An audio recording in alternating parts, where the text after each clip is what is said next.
दोस्तों, आप देख रहे हैं चैनल कॉमिक्स तक।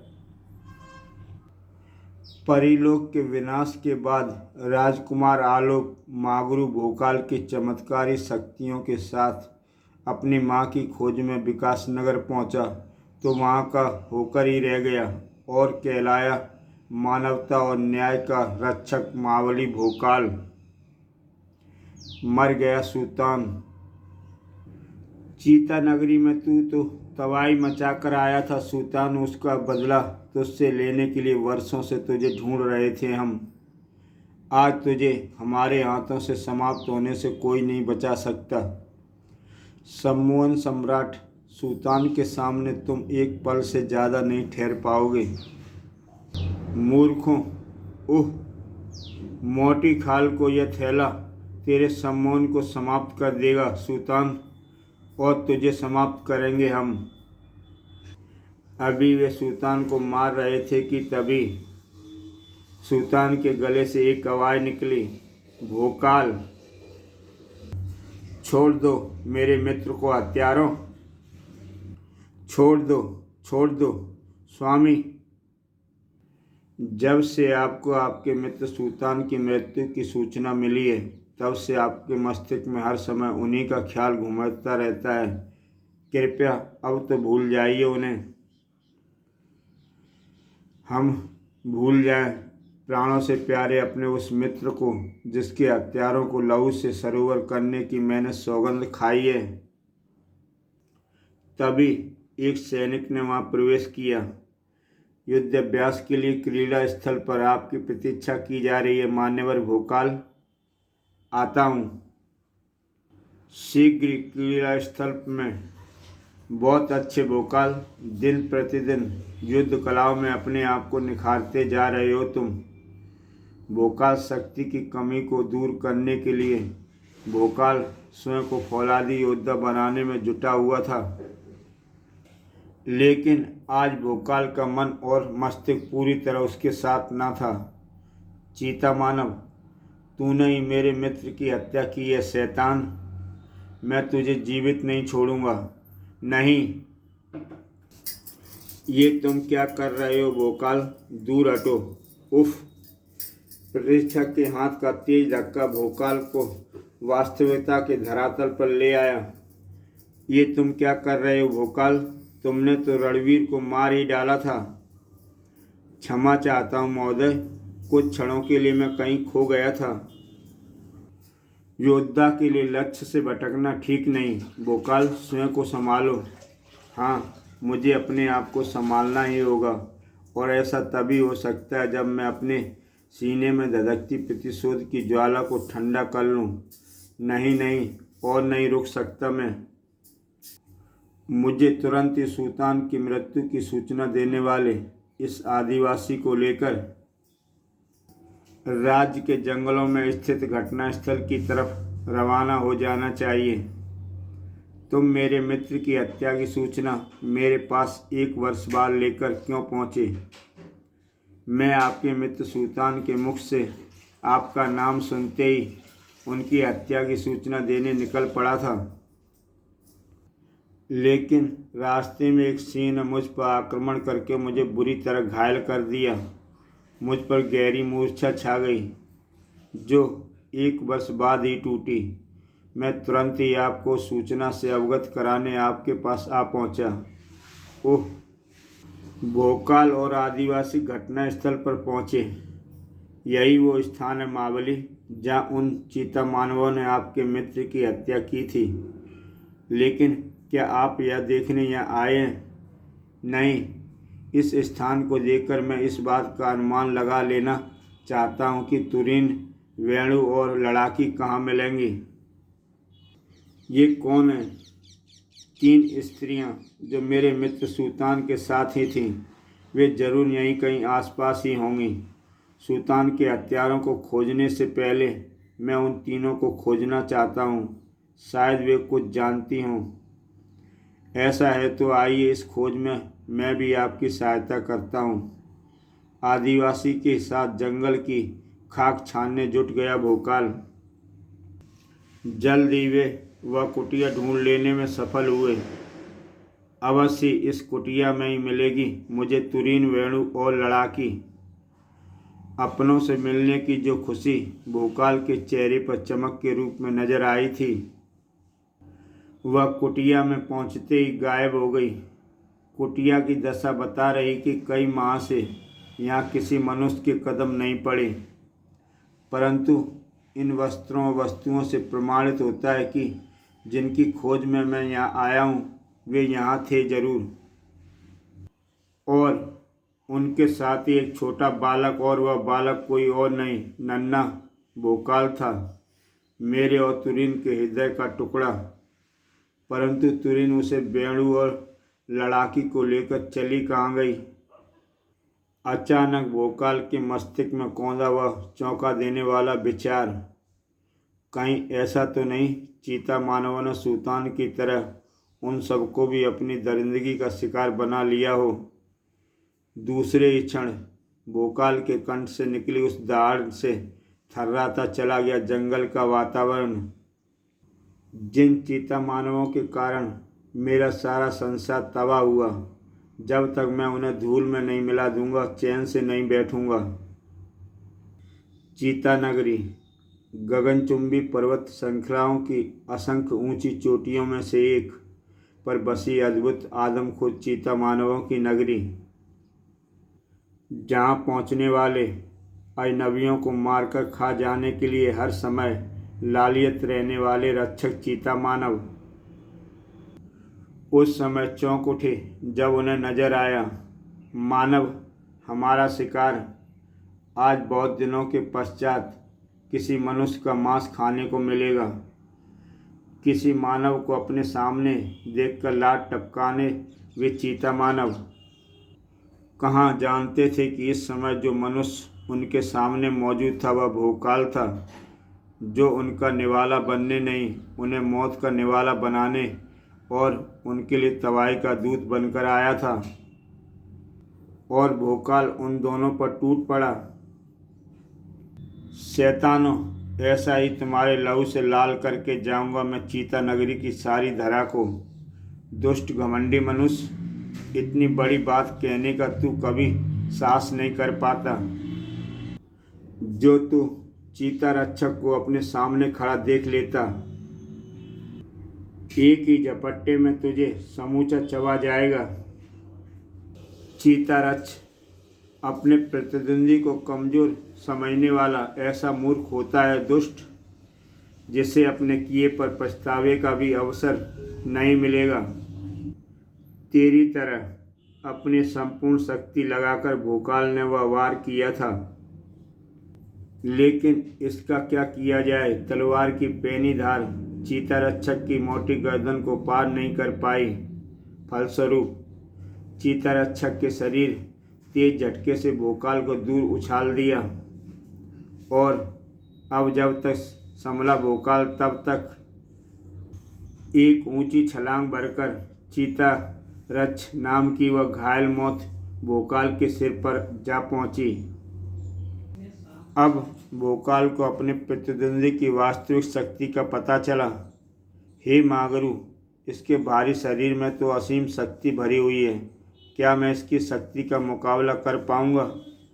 भोकाल को अपने उस प्रश्न का उत्तर कुछ ही क्षणों में मिल गया, और वह उत्तर था, नहीं, मेरे बस में नहीं है इसका मुकाबला करना। जैसे जैसे मेरी शक्ति इसके आगे क्षीण पड़ती जा रही है, वैसे वैसे मृत्यु मेरी तरफ बढ़ती जा रही है। ओह, अब तो मेरी जीवन डोर के साथ ही टूटेगा यह क्रम। बचने का कोई भी रास्ता नहीं। इसके गर्दन में धसी मेरी वह तलवार इसे बचाने का एकमात्र रास्ता है, लेकिन इसके लिए मुझे शक्ति और चतुराई से इसके मृत्यु रूपी जबड़े से बचकर इसकी गर्दन से लिपट जाना है, और फिर यह इसकी पीठ तक पहुंचकर अपनी तलवार प्राप्त करनी है। और अब करना इस तरह ख़त्म करने का प्रयास। अपने उस प्रयास को सफल करने के लिए भोकाल ने अपनी शक्ति का हर कतरा लगा दिया था, क्योंकि वह जानता था कि उसके लिए मृत्यु के जबड़े से जीवित जीवन को छीन लेने का यही एक अवसर था, आखिरी अवसर। उफ, आखिर मृत्यु पर विजय पाने में सफल ही हुआ मैं। ठीक इसी तरह सफल होऊंगा मैं उस उद्देश्य में भी जिसे लेकर मैं यहाँ आया हूँ। उस चीतामुख द्वार में प्रवेश करने के बाद भोकाल एक अलग ही दुनिया में आ पहुँचा था। यह चीता नगरी का राजमहल है। यहाँ होगा वह दुष्ट चीता सम्राट, परंतु ये तो पूरी तरह खाली लग रहा है, कहीं कोई दिखाई नहीं दे रहा।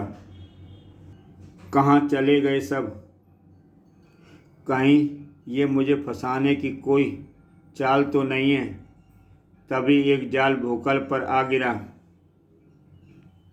एक क्षण के गुजरने से पहले ही भोकाल घातक हथियारों के साए में था, लेकिन अपने लक्ष्य तक पहुंचने के लिए अपने इरादों पर चट्टान की भांति अडिग भोकाल उन हथियारों के साए में कहाँ रुकता।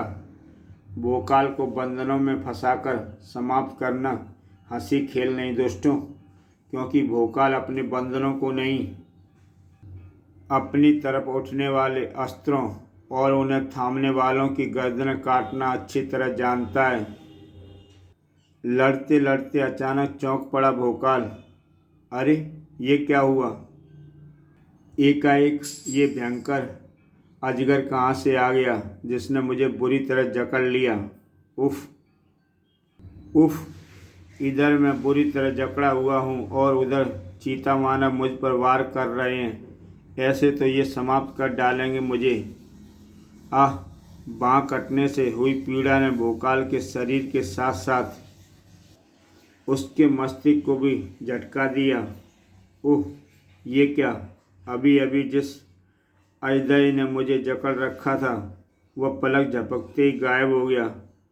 क्या वास्तव में मुझे किसी अजगर ने जकड़ रखा था? नहीं, वह सम्मोहन था, और ये मुझे सम्मोहन के जाल में फंसाकर समाप्त करना चाहते हैं, और ये ऐसा कर भी देंगे अगर मैंने शीघ्र ही इनके सम्मोहन से बचने का प्रबंध नहीं किया तो। अब ठीक है, अब चीता मानव मुझे सम्मोहित नहीं कर सकते, लेकिन इस अंधी लड़ाई में मुझे अपनी समस्त ज्ञानेंद्रियों को जागरूक रखते हुए बेहद फुर्ती का प्रदर्शन करना होगा, ताकि मैं अस्त्र चलाने से उत्पन्न हुई हल्की सी ध्वनि को सुनकर अपना बचाव और अपने शत्रुओं की सांसों की ध्वनि व पाँव की आहट सुनकर उन पर आक्रमण कर सकूं। अपने शत्रुओं की तरफ से पूरी तरह सतर्क भोकाल ऊपर से अपनी तरफ बढ़ती उस मौत रो को पूरी तरह बेखबर था, जिसे अब भोकाल तक पहुंचने में मात्र एक क्षण लगना था। लेकिन उसी एक क्षण में घट गया वह जो किसी चमत्कार से कम न था। उह नहीं, ना चाहते हुए उस चीता मानव के कंठ से निकल ही गई वह आश्चर्य भरी चीख, जिसे भोकाल ने उसकी अंतिम चीख में बदल दिया। उफ, अगर मैंने अपनी संपूर्ण सजगता और फुर्ती से काम न लिया होता तो यह अंधी लड़ाई मेरी मृत्यु के साथ ही समाप्त होती। अब मुझे इसे पता करना होगा कि कहाँ चले गए चीता सम्राट व अन्य सभी चीता मानव। पीड़ा से कराते हुए उस चीता मानव ने भोकाल के प्रश्नों का उत्तर दिया। आज चीता नगरी का वार्षिक उत्सव है। चीता देव के मंदिर में जश्न और नगरी के सबसे बड़े शत्रु को बलि चढ़ाने का कार्यक्रम है, जिसमें भाग लेने के लिए सभी चीता मानव वहाँ एकत्रित हैं। यह जानकारी देकर तूने मुझे प्रसन्न किया है, इसलिए मैं तुझे इस असहनीय पीड़ा से छुटकारा दिला रहा हूँ। सभी चीता मानव चीता देव के मंदिर में एकत्रित हैं। अगर मैं उन सबको वहीं समाप्त करने का कोई उपाय सोच सकूं, तो चीता नगरी के विनाश का मेरे उद्देश्य एक झटके में ही पूरा हो सकता है। कुछ ही देर बाद भोकाल बिना रोके टोके चीतादेव के मंदिर तक पहुंचा। मंदिर से निकलती उत्तेजना भरी आवाज़ें बता रही हैं कि मंदिर के अंदर होता समारोह अपनी चरम सीमा पर है। ऐसे में किसी का भी ध्यान मेरी तरफ नहीं जाएगा, परंतु कुछ करने से पहले मुझे एक बार मंदिर में झांककर सारी स्थिति का अनुमान जरूर लगा लेना चाहिए। ओह नहीं! सामने के दृश्य को देखते ही भोकाल की आंखें आश्चर्य की अधिकता से उबलने की हद तक फैलती चली गईं। कैसे न फैलती आंखें उन्हें नज़र में आ रहा था। सुल्तान, मेरा परम मित्र सुल्तान अभी जीवित है। सुल्तान ही चीता नगरी का सबसे बड़ा शत्रु, जिसकी बलि लेने के लिए वह भयंकर चीतादेव उसकी तरफ बढ़ रहा है। चीता नगरी के सबसे बड़े शत्रु की बलि स्वीकार कर महान चीतादेव। नहीं, वह ऐसा नहीं कर पाएगा, क्योंकि अपने मित्र की तरफ बड़े हाथों को काट कर फेंक देगा भोकाल। शत्रु, रोको इसे। नहीं महान चीतादेव पर आक्रमण करने का इसने जो दुस्साहस किया है, उसका दंड महान चीतादेव स्वयं इसे देंगे। इसे नष्ट करके, नष्ट होने नहीं नष्ट करने आया भोकाल। तुम्हें तुम्हारी चीता नगरी और तुम्हारे इस चीतादेव को। ओह, इतने शक्तिशाली प्रहार से इसके शरीर पर खरोंच भी नहीं लगी, जबकि इसके एक ही प्रहार ने मुझे लहू से नहला डाला। ओह, लेकिन मुझे इस स्थिति में अपना हौसला नहीं खोना चाहिए। अगर ऐसा हुआ तो ना मैं जीवित बचूंगा और ना सुल्तान। परंतु मात्र हौसला रखने से ही तो इस राक्षस पर विजय प्राप्त नहीं की जा सकती, जिसके शरीर में इस्पात सी कठोरता और वारों में पहाड़ों को भी चूर चूर कर देने की शक्ति। ओह, एक बार वह फिर मेरी तरफ भागा आ रहा है और इस बार वह निसंदेह मुझे समाप्त कर देगा। और विडंबना यह है कि मैं इससे बचने के लिए कुछ नहीं कर सकता, क्योंकि सामने वह शैतान है जो पीछे है और देखता अग्निकुंड। यह देखता अग्निकुंड मुझे इस शैतान से न केवल बचाएगा, बल्कि छुटकारा भी दिलाएगा, अगर मैं अपने बाहुबल से इसे इस शैतान के ऊपर गिराने में सफल हो जाऊं तो। दूसरे ही क्षण चीतादेव की अंतिम चीख मंदिर की दीवारों को हिलाती चली गई। इसी के साथ भागो, भीषण आग पूरे मंदिर को अपनी चपेट में लेती जा रही है। भागो! चीता मानवों में खलबली मच गई। इधर भोकाल, यह भीषण आग निसंदेह पूरी चीता नगरी को लील जाएगी। मुझे अब सुल्तान को लेकर तुरंत ही यहाँ से निकल जाना चाहिए। सुल्तान तक पहुँचा। सुल्तान, मेरे मित्र, मैं ये भोकाल, तुम ठीक तो हो ना? उफ! पथराई आंखों से शून्य में ही घूरे जा रहा है सम्मोहन सम्राट सुल्तान। इसी बात से अंदाज़ा लगाया जा सकता है चीता मानवों ने सुल्तान को कितनी भयानक यातनाएं दी होंगी। सब ठीक हो जाएगा, पहले मैं इसे लेकर यहाँ से निकलूँ।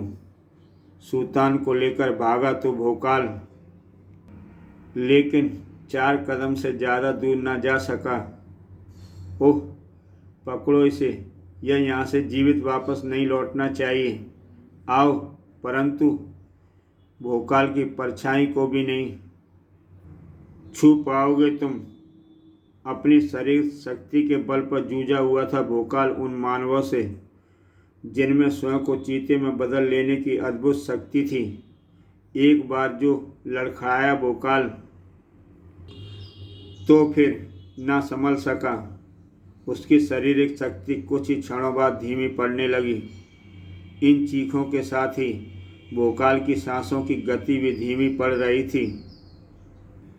लेकिन धीमी पड़ती सांसों की गति एक रुक जाती उससे पहले ही भयानक दानव, भागो, यह हमें समाप्त कर डालेगा, भागो। आश्चर्य, मैं उन चीता लड़ाकों को दानव नजर आ रहा हूँ। कैसे हुआ ऐसा?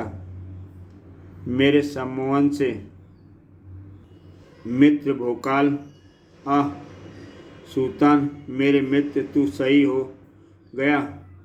हाँ, तुम्हारी चीता ने घोर यातनाओं से सुन्न हो गए मेरे मस्तिष्क को झंझोड़ कर रख दिया। मुझे तुम मौत के मुंह में जाते दिखाई दिए और तब मैंने अपनी सारी सम्मोहन शक्ति तुम्हें बचाने में लगा दी। अच्छा हुआ मैं अपने प्रयास में सफल रहा, वरना अपने मित्र की गोद में प्राण त्यागने का यह सौभाग्य मुझे प्राप्त न होता। नहीं, ऐसा मत बोलो सुल्तान, मैं तुझे कुछ नहीं होने दूंगा। नहीं मित्र, नहीं, अब नहीं रुक सकता, क्योंकि मेरी बहन तुरीन मुझे बुला रही है। तुरीन? कहाँ है तुरीन? वो रही तुरीन। तभी तुरीन ने अपने प्यारा को भोकाल की तरफ उछाल दिया। एक क्षण बाद ही प्यारा हाथ में लिए पागलों की भांति चीख रहा था भोकाल। तुरीन, रुक जाओ, सुल्तान रुक जाओ, तुम मुझे छोड़कर नहीं जा सकते, रुको। और भोकाल उनके पीछे दौड़ता चला गया, पर सुल्तान और तुरीन कहाँ रुकने वाले थे। इसी के साथ दोस्तों ये कहानी समाप्त होती है। अगर चैनल पर नए हो तो चैनल को सब्सक्राइब करें, लाइक करें और देखें एक से बढ़कर एक बेहतरीन कहानियाँ। तो दोस्तों फिर मिलते हैं एक नई कहानी के साथ।